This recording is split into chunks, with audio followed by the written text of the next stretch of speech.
Good morning. Happy Wednesday. This is the 15th day of December. This is the 58th episode of season 2 of the Be Your Own Hero show. Hero is an acronym. It means helping everyone reaps optimism, among other meanings. But that's the meaning we're going with today. In other words, helping others helps you. It's a reciprocal action. And that is part of my effort to uplift and empower the unhoused. And that is now called the Hero Ministry Movement. the title keeps getting longer. Anyway, right now that is called the Hero Ministry Movement. I'm your host, I'm Sekouwrites. I'm a professional creative and the creator of the Hero Ministry Movement. And just a word of caution, I'm not a personal trainer, nor am I a financial advisor. So do your own homework, do your own due diligence. Shout out to New Thought Media Network for giving me this platform to talk about my journey of becoming my own hero, especially my own financial hero. Check me out here Monday through Friday, 9:45 a.m. Eastern Time. That's 8:45 a.m. Central and 7:45 a.m. Mountain. All right, so if this show provides any value for you, like, comment, share, make a donation, spread the word. Tell people about the Be Your Own Hero show. Okay, so I love this light. Excuse me. This is one of my favorite things about this position, about Studio A. Is this A? This is Studio B. I think all the way back, I started this show in a different room, also in Nashville. But so Studio B, I love this light. I hope it keeps continuing. Looks great. All right, so Hero Ministry Movement news, pretty quick. Today is day 198, which is pretty incredible. I've been running every day, at least a mile a day, since the first day of June. That's called the run streak, and today is day 198. Oh, shout out to you, Tim. Appreciate that, and the morning cup of coffee for folks who are watching. And so today, I haven't posted my run story yet. I finally posted yesterday's run story later in the day yesterday, and haven't posted today's run story. But what occurred to me today during my run is not only is it about having an extra reason to run, but also I think my body is having a conversation with me about recovering from the intensity of the charity run. Because toward the end there, I was running a lot of miles every day. As I mentioned, I ran 106 miles in a month, which is a lot of miles. I've heard people use 100 miles as a very high threshold milestone, and I did 106. So I think this is my body's way of kind of recalibrating. Anyway, today was day 198, and I have more to say about the other things around what's coming up for the next phase of the Hero Charity Run soon. There's going to be another charity component coming up soon. So stay tuned for that. All right, so no more truck drop stories because the truck has been dropped off. Sad to say. I went outside yesterday and I was like, where's the truck? I was like, oh yeah, I took it back. So shout out to Nissan for providing me with the truck for as long as you did. And I do have another Hoodies for the Homeless story. Again, the 4th annual Hoodies for the Homeless event was earlier this month. I think it was on the 4th. And it was a very dense event that was populated by many nonprofits and many do-gooders, and also many folks from the unhoused community came out. They are aware of this event now, and they come out to indulge and have fun and be a part of it. And saying the words "have fun" is what leads me to this story. So every year, actually multiple times a year, every time Project Love Strong does an event, they have music. They have one of the volunteers for Project Love Strong is a singer, and she has this portable speaker and she has a sound system. She has a sound system and a speaker connected to her phone, so she can manipulate it from her phone. And every year there's line dances. There's like the electric slide and different line dances like that. And it is such a big hit. And it really seems like the unhoused don't get an opportunity to have fun, to simply engage in play. And play is such an important part of our being. I was reminded of that recently in some of my reading. or it says that like you have to, if you don't spend time engaging in some kind of play, that it backs up on you. Long story short, it backs up on you. And that reminded me of this press trip I went on to the Museum of Play. Believe it or not, there is a Museum of Play in upstate New York. And it was so fun. And that's the whole point, right? It's a museum where it's all about play and finding that inner child and engaging that inner child and letting that inner child have a voice. You don't want to silence the inner child. You want to find ways to engage your sense of play throughout life. So the point I'm making here is that Project Love Strong has found a way to engage the sense of play with the unhoused, which is phenomenal. And I'm always pleased to see how many people choose to dance, whether it's with the main group right in front of the speaker or over on the side, or they're kind of in their own world. There was this one guy, for example, unhoused man, who didn't really engage with anything. Like he didn't want anything from me, no hero hoodies, no shirts, no other clothes. He came and he looked, but he shook off everything. He didn't speak, but he just shook his head no for everything. And then he went and got some cereal and stood at the top of the stairs. There were stairs right in front of me leading up to War Memorial Plaza, which is this huge plaza right in front of the capital of Nashville. He went up the stairs and stood at the top of the stairs eating his cereal and dancing. Dancing. Then he would go get another bowl of cereal and come back and dance some more, eating his cereal. That's all he did all day. And he just seemed so happy. So that was really cool. That was really cool. And I'm sure there will be more stories. As I said, it was a very dense event, and more and more stories are coming to my mind. I didn't even intend to tell that story about that guy, but he just popped into my mind just now. And yeah, he was just so content with cereal and dancing, and never said a word, as far as I know. Never said a word. Anyway, so I'm adding a new section today, and let me explain why first. So I have some morning readings that are a part of my morning practice. And I shared one of those with a couple people yesterday. I still have gratitude groups. And so I shared a thought in two of my gratitude groups, and it was very well appreciated. And then I thought, oh, well, maybe I should share these things more often. They might be helpful to more people. So I read a daily devotional guide that was written by the Dalai Lama. And it's one of those guides where there's, a quote, a saying, a thought for each day of the year. So 365 days of basically the Dalai Lama. So, well, that's it really. I know you're familiar with daily devotionals. There's plenty of them. The one that I use most frequently is the Dalai Lama's. Okay, so here's today's today's Dalai Lama quote for December 15th. I'm not going to read the whole thing, but this is the part that stood out to me.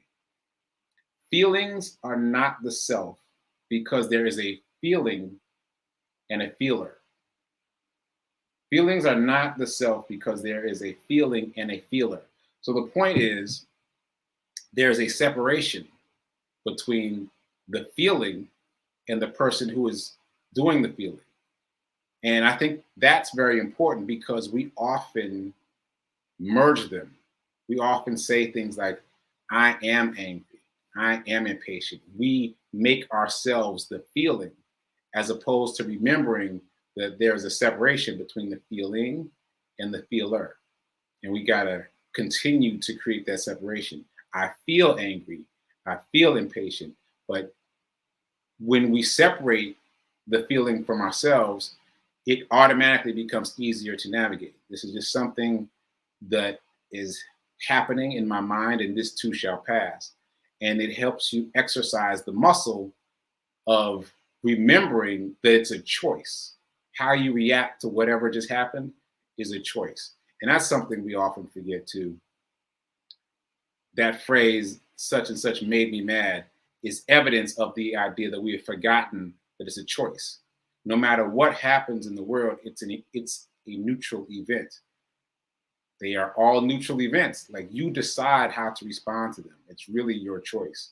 And you can fact check that by thinking about something that really triggers you and how that same thing doesn't affect a friend of yours. Like it is a choice ultimately. How we react to something is our own choice. And once we really understand that, it gets a little bit easier to manage the things that happen day by day. Someone in my gratitude group said it takes a lot of effort, and I co-sign that. It takes a lot of effort. It is not easy, but it's worth the practice to remember that you can choose your reaction to anything. Anything, you can choose your own reaction. And even when you start to slip into a negative reaction, you can pull yourself back to a positive reaction. So anyway, that's my thought from the Dalai Lama today. Hope that resonated with someone. Okay, so moving into abundance. Let's get to our affirmation and talk about that. Here's our affirmation. I am so happy and grateful to be a multimillionaire in every aspect of my life. I'm so happy and grateful to be a multimillionaire in every area of my life. I said aspect and it read area, but I'm making them interchangeable. The point is, abundance is not just about finance. It's not just about money. It's about having a feeling of abundance everywhere. Ooh, so this just connected with what Reverend Mel was saying. Well, actually, what I was saying at the end of Reverend Mel's show yesterday. Remember, if you watched Reverend Mel's show yesterday, I came on at the end and I said, I don't have anything to say. Then I said a bunch of things. So I surprised myself. And essentially, what I was saying is that it's all about becoming. It's all about becoming. Instead of trying to achieve something, instead of trying to acquire something, whatever that is, money, success, a significant other, it's about becoming the thing. And then when you become the thing that you want, it is attracted to you. There's a law. I can't remember which law that is. Maybe that's the law of correspondence.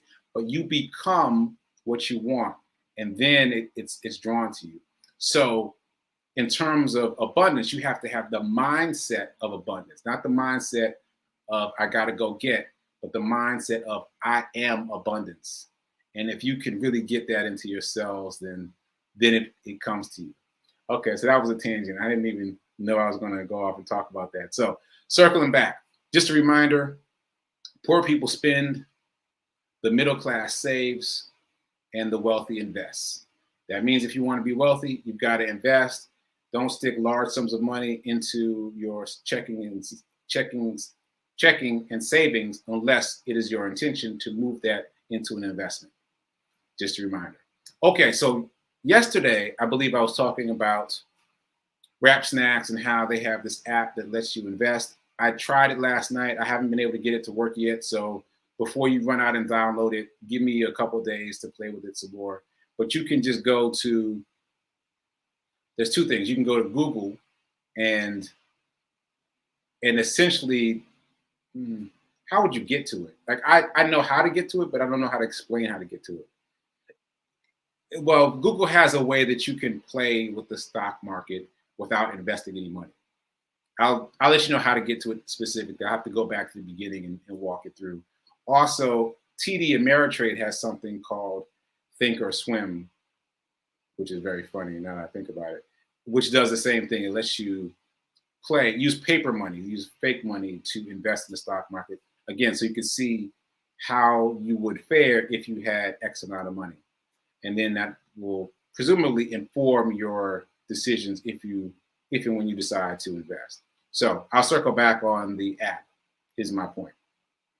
That said, I wanted to talk about the wall. I haven't talked about the wall in a while, and I think I'm going to make this Wall Wednesday because of the alliteration, WW.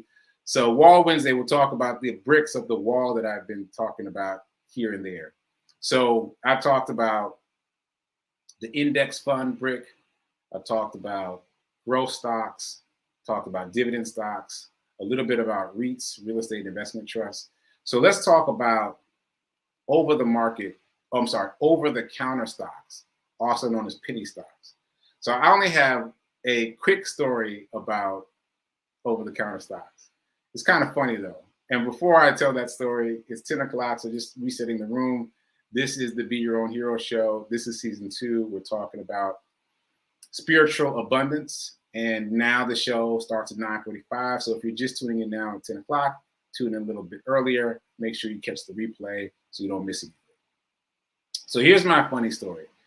If you've been watching the show for a while, you know that I do DoorDash, food deliveries, that kind of thing. And when I came into the awareness of the stock market and how it's relatively easy to invest via these cell phone apps, I started using my time during deliveries differently. I started looking at each of the food companies where I was picking up from and trying to figure out if they were publicly traded or if there were aspects of them that were publicly traded. So for example, I once had a long wait time at a Taco Bell. It was long enough for me to just start observing. So instead of getting impatient, I started observing, and I noticed the name that was on the side of the point of sale computers. And so I looked that company up, and turns out that it is a publicly traded company. And I learned a lot about it, learned that that company provides the point of service terminals for most fast food restaurants. I was like, oh, wow, this is a pretty good stock. And so that awareness helped me significantly. There was another one. Yes, at McDonald's, one time I went to a McDonald's, and McDonald's has a kiosk where you order from. That's becoming more and more popular in fast food restaurants. You walk in, you don't interact with the staff. You just walk right up to the kiosk, type in what you want. They get the message and they bring the food out. I think that's one of the ways that they're dealing with the reduced workforce. Anyway, all the kiosks were up except for one. One just had all this gobbledygook on it that looked like an error message. And again, they were taking a long time with my order. So instead of being impatient, I started observing. So I read all the notes in the error message, and I found most of it was unintelligible. But there was one word that was a company name that I knew. And I looked it up, and turns out, yes, this company provides these kiosks for McDonald's. For McDonald's, like all of McDonald's and other fast food restaurants too. And I was like, okay, so that's a good stock. And so I did some investing with both of those companies early on. And so my point is, there's a couple points, but one of my points is that you can use your time differently once you become aware of the stock market. Like instead of being impatient in any given scenario, you can start to look around and see, what can I draw from what's around me? What are the ways that I can invest in what's in my immediate environment? Okay, so moving to the main story though. The main story is I often get pickups from this cookie restaurant in Nashville. I'm hesitating on calling it a cookie restaurant because like it's bigger than that. Imagine an Apple store, big, white, pristine, big windows, and then take out all the computers and replace it with massive cookies. That's what this place is like. It's unlike any of the other pickup places I've seen. It's like I said, like an Apple store full of cookies. The cookies are massive. They are plate-sized cookies. It's like taking a cake and then mushing them flat. Massive cookies. There are smiley faces all over the place inside the space. They have a very clear, what's the word? Culture, very clear culture of being happy and cheerful. It reminds me a lot of the Apple store in many ways. Anyway, one time when I was doing a pickup from there, and then they got pink boxes. The cookies come in really big, massive pink boxes that have smiley faces all over them. And they're like cake boxes, but flat, massive, because the cookies are so big. A big box like this has like 6 cookies in it. It's crazy. Anyway, it made an impression on me. And one of the times when I was in there and they were running late, and again, I was like, let me practice patience and observation. And I thought, I wonder if this cookie company is publicly traded. Turns out it was. And so While I was waiting, standing right there at the counter, I got on the stock market and I bought 100 shares of this cookie company right there at the counter. 100 shares. Now that sounds impressive, but the stock was like, I don't know, cents, like 15 cents per share. It was like something ridiculous. It was less than 50 cents for sure. Probably less than a quarter for sure. It was like nothing. And I was like, wow, let me go ahead and get some shares. And 100 is the number to know. Like, just for future reference, I haven't bought 100 shares of anything yet except this cookie company. But when you own 100 shares of a company, you get to do some other things. Like you get to exercise options, trade options. I don't understand any of that yet, but I understand that that is the threshold, having 100 shares of a company. So my thought was, all right, so this will be the first company I have 100 shares of, right? All right, so I bought 100 shares before I even picked up my order. And then I went on about my day, smiling through the rest of my deliveries because I got 100 shares of this cookie company. Now, later, when I paid attention to it, I came to understand that it is called an over-the-counter stock. What is that? I still struggle with trying to explain it to you. But essentially, it's a penny stock. It's very cheap, but that also means the designation of over-the-counter means that it is not as regulated by the SEC, which is the Security and Exchange Commission. So because it's not regulated, there are fees associated with buying and selling these over-the-counter stocks. Like when I really looked at what I spent, yes, the share price was really low, like, let's just say it was a quarter per share, but there was a fee attached to my purchase. So there was buying the shares, the 100 shares, plus this fee. And I was like, oh, that's not great. And then as I watched it and, it was going down and down, I started reading more about over-the-counter stocks, also called penny stocks, also called pink sheets. Like those three terms seem to be used interchangeably. But essentially, because they're not as regulated, you can't sell them as easily. Like thus far, our experience, those of us who are in the market, has been when we want to sell, we sell. There's no problem. But apparently with these smaller over-the-counter penny stock, you might not always have a buyer when you want to sell. So therefore, it's a little more difficult to sell, and there's a fee associated with selling too. So once I came to understand all of that, I thought, all right, I think I want to stick with the stocks that are really on the NASDAQ, that are really ratified by the Security and Exchange Commission, the SEC, because there are stocks on the platform that are very inexpensive.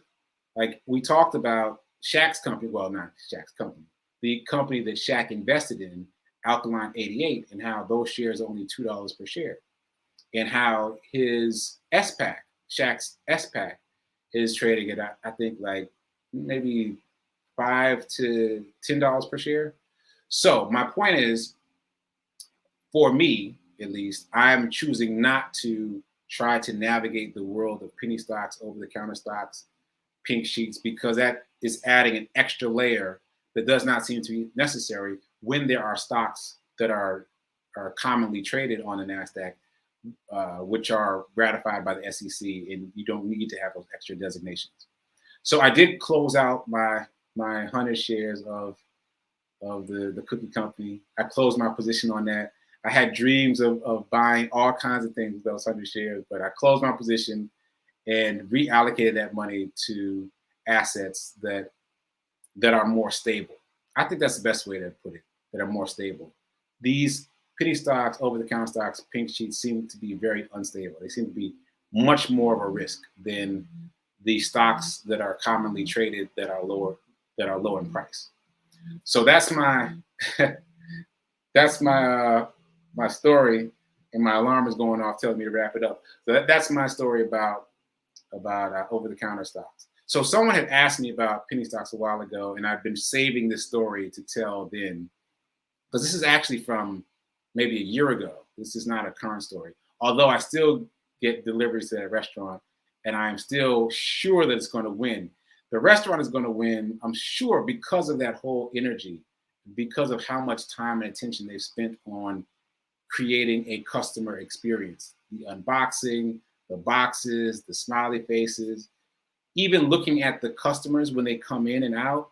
And even when I've told people about this restaurant, they automatically get excited and they want to go. So I know they're going to win, but I'm not buying back in until they figure out how to get on the NASDAQ without it being an over-the-counter stock. Okay, so that's my story about that. So that qualifies as stock market kindergarten. Let's move on over quickly to Planet Techno. Brief note here.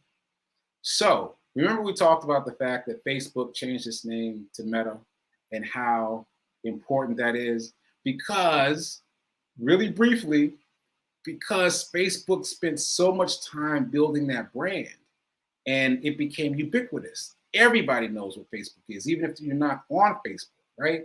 So to change that means that they believe very deeply in the metaverse. And Facebook is known for hiring the smartest people in the world.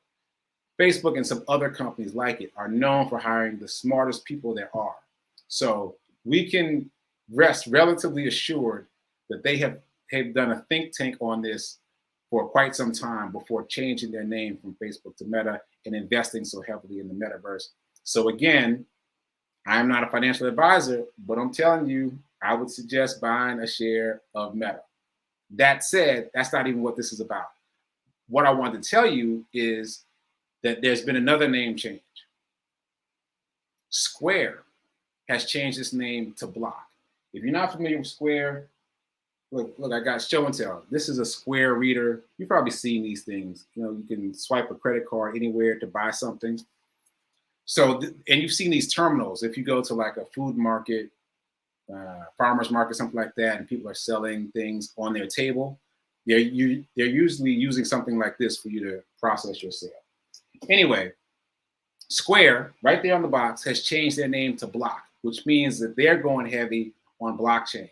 All this techno stuff, cryptocurrency, blockchain, metaverse. It's for them also, it's a big enough deal that they've changed their name. And that's important. Square owns Cash App. Once again, Square owns Cash App. And we've talked about Cash App a lot. Cash App is huge. And I told you just a couple days ago that I just found out that Cash App is now accepted at some restaurants. And so that's going to trickle out. That's going to get bigger and bigger and bigger. So I'm short on time, but I'll just say this. The stock for Square, which is now Block, is down right now. So again, I'm not a financial investor, but I would suggest buying some shares of Square, i.e. Block, because I believe that everything that I just said means that it's going to win. Like the fact that restaurants are starting to accept Cash App, I'm sure that that's going to trickle out. I'm sure there's going to be more and more restaurants accepting Cash App. And I've started my own experiment now. Every time I go to a restaurant for deliveries, I ask them if they accept Cash App. So far, I've only found the one. So that means it's still onboarding. It's still mainstreaming. When it finally finishes mainstreaming, it's going to be big. So that's all I got to say about that. I might circle back to it. Yeah, I have a couple more things I'd like to say about it, but I'm out of time. Check out Prayer Time coming up at 10:15. Check out Sip with Rev Melissa coming up at 10:30. I'll be producing that show, and I might pop in to say hi or something. And before I go, let me just take a quick look at the comments. Shout out to all the people in the chat. Shout out to Gladys. Shout out to Ron. Ron's got the cup of coffee too. Shout out to Lovejoy. Shout out to Fee King.